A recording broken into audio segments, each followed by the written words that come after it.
Hello, hello, coucou les graines de joie, bonjour, bonsoir et bienvenue dans cette 233e vidéo du défi Oser être soi. Une vidéo un peu tardive aux couleurs du coucher du soleil parce que ma journée a été un petit peu mouvementée, une journée qui était bien tranquille ce matin et puis en fin de matinée, je me dis tiens, je descendrai bien à la plage en vélo et donc ma maman qui avait envie de se remettre au vélo me dit je lui dis est-ce que tu as envie de venir avec moi, on va découvrir la voie verte que j'avais empruntée hier et puis elle me dit écoute, je viens avec toi et on descend à la plage ensemble.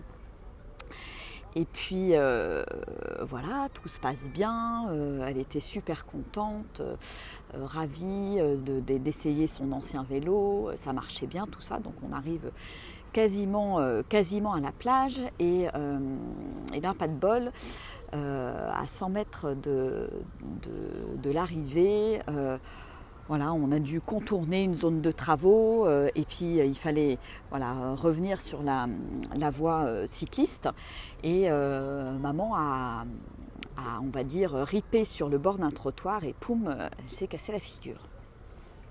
Donc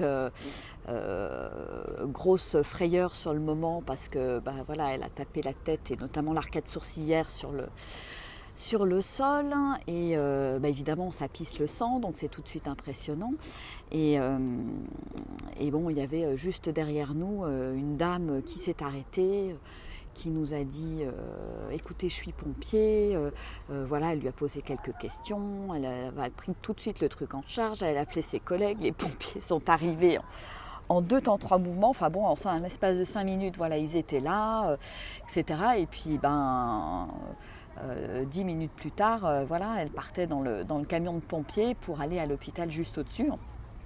Et donc j'ai passé une partie de ma journée aux urgences, donc tout va bien pour ma maman, un gros hématome au genou, une arcade sourcilière qui est un peu, qui a une plaie superficielle mais qui reste superficielle. Et rien à la tête, etc. etc. Alors c'est vrai que j'ai eu un peu le temps pendant les 3 heures d'attente aux urgences de me poser la question, de me dire waouh, qu'est-ce que ça vient me dire tout ça. Et alors il y a un mot qui m'est venu, c'est le mot culpabilité en fait. Le premier truc qui est arrivé pour moi, c'est waouh, je me suis sentie entre guillemets un petit peu coupable d'avoir emmené ma maman, qui n'est pas toute jeune non plus, puisqu'elle a 30 ans de plus que moi, elle a 77 ans, mais il y avait une certaine forme de culpabilité à l'intérieur de moi de me dire et s'il lui arrive quelque chose, si c'est grave, ça sera de ma faute, etc. etc. Et en même temps, ce qui m'est venu aussi par rapport à elle quand je regarde ce qui se passe et puis le fait qu'elle ait ce gros hématome au genou, pas plus, c'était pas une entorse, pas de fracture, rien du tout, mais un hématome. Donc on va dire c'est impressionnant puisque ça enfle, mais c'est pas un symptôme, je dirais, c'est un symptôme relativement bénin. Et en fait le genou, c'est vraiment la représentation du je et du nous et une certaine quelque part difficulté à se positionner en tant que je par rapport au nous et quand je regarde les circonstances dans lesquelles on est parti, donc c'est vrai que ma maman avait très envie de vivre ce moment avec moi, de refaire du vélo, d'aller à la plage, etc. Donc il y avait cette partie d'elle qui était très très positive et puis il y avait une autre partie je pense chez elle qui culpabilisait, moi c'est ce que j'ai vu avec mon filtre, de ne pas être là quand mon père allait rentrer de sa matinée à la Croix-Rouge, que le repas soit pas prêt, etc. etc. Donc avant de partir, elle a tout préparé, les pommes de terre, le machin, etc. Elle a mis un petit mot. Enfin voilà, je sentais bien que c'était quelque chose d'inhabituel en fait pour elle, de s'accorder du temps, de se faire plaisir en allant faire ce tour de vélo, en reprenant le vélo, etc. Et finalement, voilà, cette culpabilité, à un moment donné, a fait que il s'est passé ce qui s'est passé. Et que c'est le genou qui a pris, effectivement, et qui montre bien cette... moi, c'est ce que je vois, cette culpabilité à prendre du temps pour soi et finalement à ne pas être présent pour l'autre, à ne pas être au service de l'autre quelque part. Et en quoi ça me parle tout ça? Parce que bien évidemment, si je vois ça, c'est que ça me parle de moi. Et je me rends compte que finalement, ça me renvoie moi aussi à ma propre culpabilité que je peux encore avoir. Donc, s'il arrive ça dans ma vie, donc ça ne m'arrive pas à moi, mais ça arrive à quelqu'un qui est très proche et qui est ma maman. Et finalement, ça me renvoie à ma propre culpabilité, je dirais, de...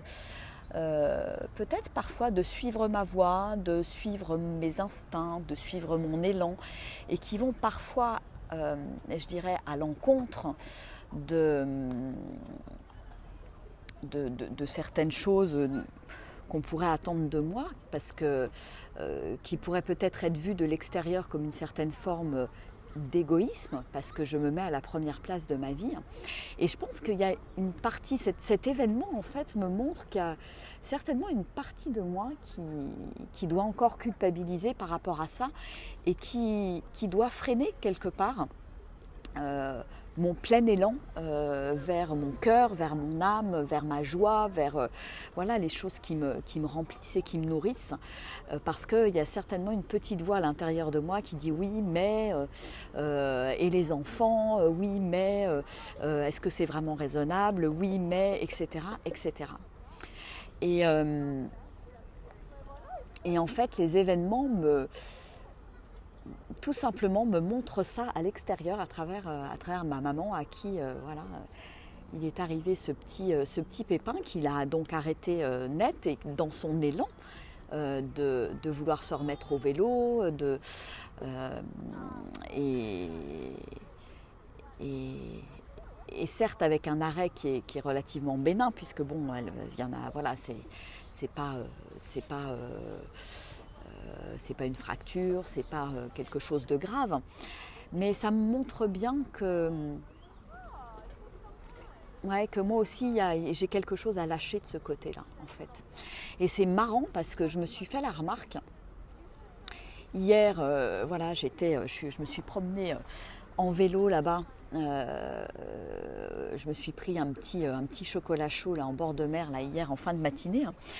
Et curieusement, juste devant moi, il y a eu presque... il aurait pu y avoir un accident de vélo juste devant la terrasse de café, puisqu'il y a un gars en vélo qui a pilé brusquement, un autre qui arrivait derrière, qui a fait une espèce de culbute, qui s'est rattrapé, je ne sais pas comment. Et moi, j'ai été témoin de ce truc-là. Et aujourd'hui, deuxième événement, je suis témoin de ma maman qui fait une chute en vélo, en reprenant le vélo. Et je me dis, tiens, c'est quand même pas banal, 2 événements comme ça avec un vélo en 2 jours. Et c'est comme si ça me renvoyait aussi à quelque chose à l'intérieur de moi qui... Parce qu'en plus, hier, je prenais un moment pour moi. Rien que pour moi, j'étais toute seule et en fait c'est comme si l'univers me montrait que j'ai encore des freins à l'intérieur de moi, de me dire finalement quand je prends du temps pour moi, ça peut être entre guillemets dangereux, où il peut m'arriver des petits pépins qui sont pas très marrants, je peux chuter, je peux me sentir vulnérable, parce que ça aussi ça me renvoie aussi à au fait qu'on est vulnérable et que je suis vulnérable et que les gens que j'aime sont vulnérables et que tout peut basculer en un clin d'œil. Donc là, c'était pas grave, Dieu merci, hein. Mais tout peut basculer en un clin d'œil. Donc ça me renvoie aussi à ma propre vulnérabilité. Ça me renvoie aussi au fait que la vie est précieuse et que rien ne doit être gâché et que c'est important de passer du temps avec les gens que j'aime, mais c'est aussi important quelque part de suivre mes élans et d'aller au bout de mes élans en lâchant vraiment tout, en lâchant les dernières peurs, les derniers freins. Et je vois bien qu'il y en a encore qui sont là, sinon voilà, j'aurais pas été confrontée à ces deux événements coup sur coup en l'espace de 2 jours. Et ouais, cette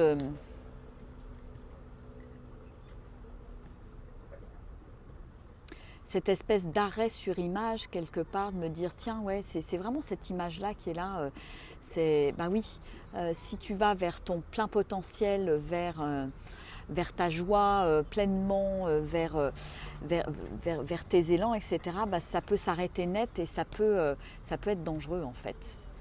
Donc ça m'a juste mis en lumière ce truc-là, cette croyance, je dirais, pas très constructive que j'ai peut-être encore là au fond de moi et que je ne pensais plus avoir. Mais voilà comment je décode cet événement et comment à travers cet événement je me dis voilà, qu'est-ce que j'ai à apprendre de tout ça, même si c'était pas forcément très drôle de passer la journée aux urgences. Et puis cette culpabilité à un moment donné qui m'a envahie quand j'ai dû prendre le téléphone pour annoncer à mon papa qu'on était aux urgences avec ma mère. Ouf, j'ai senti que ça me demandait beaucoup d'énergie, ça me demandait vraiment de prendre sur moi pour annoncer la nouvelle, parce que bon, évidemment, mon père était au sans-coup. Oh, mais comment ça se fait, elle a encore, elle avait cette idée en tête avec le vélo, etc. Enfin, c'était pas dirigé contre moi, mais je sentais bien qu'il y avait une certaine forme de désapprobation du masculin et de l'image paternelle. Donc, ouais, c'était intéressant comme confrontation. Donc là, j'ai pris conscience de ça et je pense que c'est important que j'en prenne conscience et que je l'intègre et que je prenne la décision à partir d'aujourd'hui de suivre ces élans, de ne pas avoir peur, comme je le disais hier, d'avoir la foi, d'y croire et d'aller jusqu'au bout quelque part, parce que c'est vraiment en allant au bout de ces envies et de ces élans que les cadeaux vont s'offrir. Hello Armel.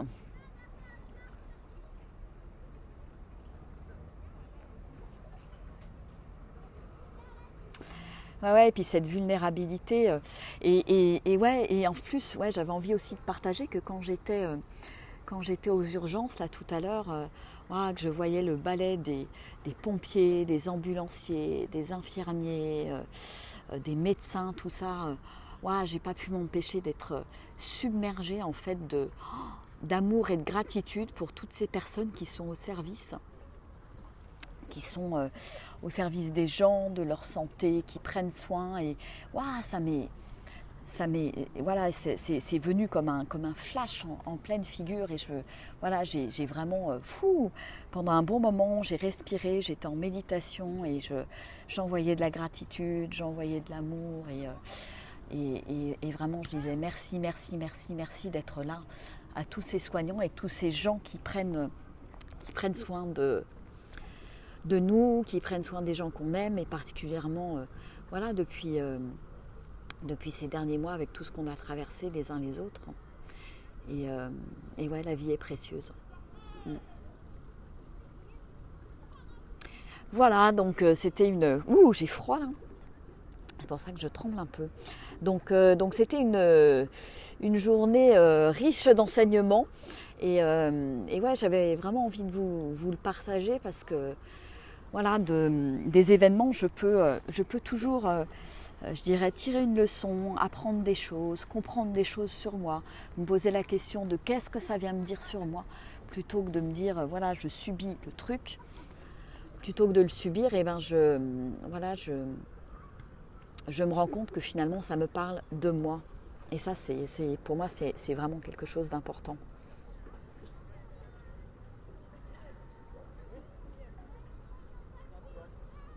Martine nous parle aussi de sa culpabilité.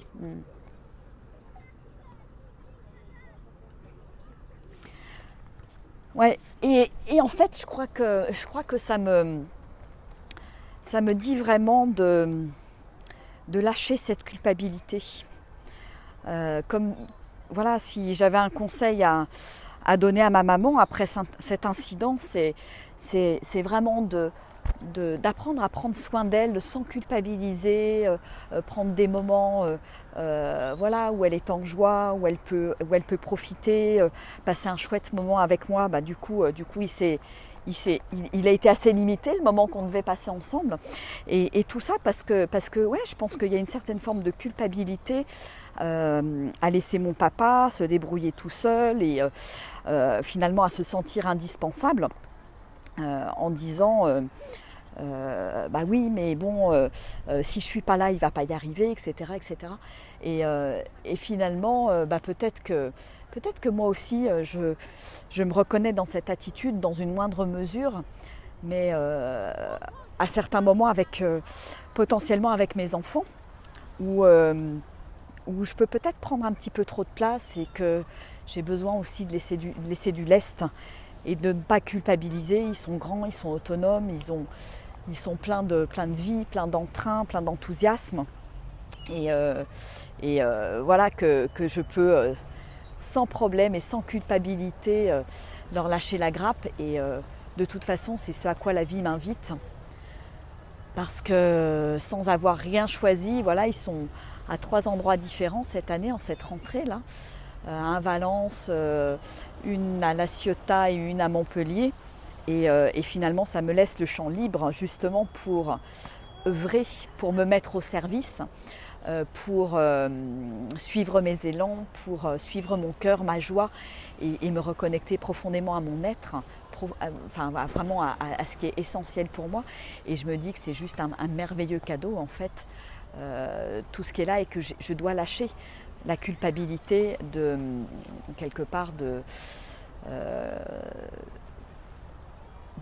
vivre ça parce que et juste de remercier de pouvoir le vivre et que la vie s'est organisée, je dirais presque malgré moi, pour que je puisse le vivre. Donc voilà, voilà un petit peu tous les messages de la journée, riche d'enseignements. Et la culpabilité est vraiment quelque chose, je me rends compte, qui nous ronge et qui vient de notre éducation judéo-chrétienne aussi. Voilà, se sentir coupable de ne pas être à la hauteur, de ne pas être au service, de ne pas être présent, de ne pas ci, de ne pas ça, etc. Et il est grand temps de complètement lâcher ce truc-là. Et voilà, et la situation d'aujourd'hui me montre bien que j'ai encore un peu de ça à l'intérieur de moi et que j'ai encore des choses à lâcher. Voilà, et c'est important pour moi d'en témoigner, de le dire, parce que moi aussi, je suis aussi en chemin à d'autres endroits et pour moi c'est important de le partager et d'en parler et je pense que ça peut être inspirant pour voilà, plein d'autres personnes. Ouais. Comme dit Armelle, j'ai le champ libre pour faire un tour du monde de la joie. Oui, exactement. La vie s'est organisée pour et même si voilà, je peux avoir de la culpabilité de mener ce projet, eh bien définitivement, les événements d'aujourd'hui me montrent que je dois lâcher tout ça. Je dois lâcher tout ça pour m'ouvrir pleinement à ma joie. Et c'est vrai que voilà, j'ai vu ma maman, elle était ouverte à cette joie de pouvoir remonter sur son vélo. Elle en était contente, elle en était fière. Et puis ploum, il y a tout qui s'arrête, etc. Bon, j'espère que ça ne va pas la freiner net. Mais voilà, ce que je lui ai dit, écoute, ce qui est important peut-être, c'est voilà, de mettre un casque, de faire un peu plus attention, et puis de pas faire, parce qu'en fait là ce qui s'est passé c'est que comme il y avait une voiture derrière elle, elle n'a pas osé se déporter pour prendre le trottoir à la perpendiculaire, et donc c'est comme ça qu'elle s'est cassé la figure, et je lui dis mais non, si la voiture, s'il y a des voitures derrière toi, qu'est-ce que tu fais? Tu t'arrêtes et puis tu vas à pied, tu vas de manière safe, voilà, et en sécurité, et c'est ok. Et c'est ok. Tu penses d'abord à toi, au lieu de penser à la voiture que je vais gêner parce que je suis en vélo. Voilà. Donc encore un message aussi. Merci Armel. Ouais, je pense que ouais, ça fait partie de la vulnérabilité, ouais, de parler de tout ça, et de parler des choses qui sont pas forcément faciles à vivre pour moi, parce qu'il y en a aussi, et la vie n'est pas un long fleuve tranquille, mais c'est comment est-ce que je panique pas, comment est-ce que je dépasse tout ça, et comment est-ce que finalement je vois le cadeau, et comment est-ce que je comprends la situation. Alors voilà, c'est mon interprétation, il pourrait y en avoir d'autres, hein, mais voilà, je pense que cette interprétation avec mon propre filtre est certainement la meilleure explication. Voilà, et puis du coup j'ai passé un peu de temps avec Hortense pour venir à la plage, me baigner et lâcher tout ça dans cette belle eau froide et me ressourcer. Voilà. Lâcher les parents, lâcher les enfants et s'envoler vers nos rêves. Exactement, Armel. Voilà, je vous fais des gros bisous parce que je vais retrouver ma fille. On va récupérer les vélos et puis remonter tranquillement jusque chez mes parents. Et puis il commence à faire un petit peu frisquet. Et j'avoue que je ne me suis pas réchauffée depuis tout à l'heure. Après avoir pris ce bain dans une eau bien digne de la Bretagne, hein, parce qu'à mon avis elle n'est pas plus de 17 degrés avec le vent qu'il y a eu. Donc je vous fais des gros bisous. Je vous dis à demain avec, je l'espère, des nouvelles joyeuses. Voilà, gros bisous, allez, ciao, au revoir.